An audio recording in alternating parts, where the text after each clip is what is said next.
you need to know what you're dealing with. We keep thinking that this is a political thing. It is not a political thing. For 10 years, I never had a dream. I had what could be described as a dream. I do not believe it was. In this dream, and I am in a hallway of the White House, and I realize everybody in the White House is terrified of who's ever behind me. We're being pushed through this place, and then we go into a room like the Situation Room, okay? Big conference room, presidential, and it's me and about 3 other people, and we're sitting down at that conference room table, and we were told just to wait there. And the one guy says, him, and him, take him out. And I'm now alone with these 2 people that are clearly in charge of something. They're not political. They're not in a political position. It didn't feel like. They are standing there, and then I hear 3 gunshots. And they said, yeah, that happened pretty quickly for them. However, we're going to get to know. And I said, okay. And they said, because you really have no idea who you're dealing with.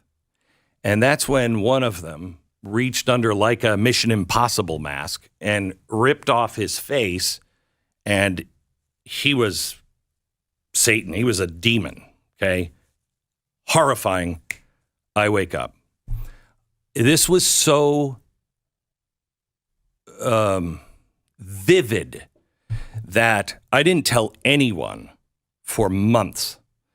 And about a year and a half went by, and I get a call from a guy who is, you would know his name, big spiritual leader. And he calls me, he says, can you come to my house? I need to talk to you. And I said, okay, sure, when? And he said, as soon as possible. I said, this weekend, okay? He said, yeah. That night, I have the exact same dream. And I wake up and I'm just in a panic. And we get in the car. I don't tell my wife. We get in the car and she said, this is going to be nice. And I said, yeah, except I'm having a hard time breathing right now. And she said, why? And I said, because I had that dream again last night. Remember, 10 years, no dreams, 2 dreams, the same one, and then the same one about a year and a half later. And she said, you should talk to him about that. And I said, no. If the Lord wants me to delve into it, he'll bring it up. No, I don't want to talk about it.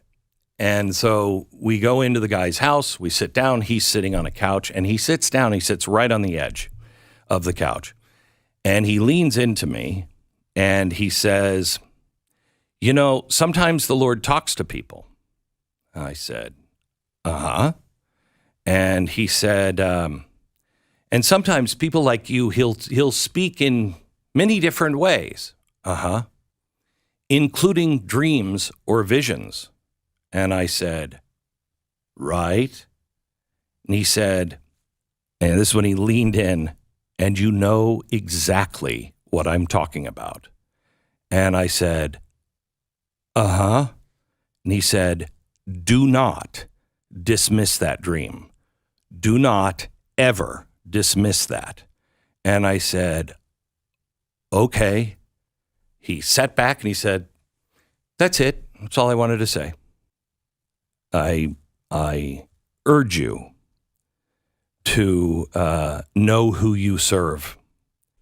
Please, we are in different times.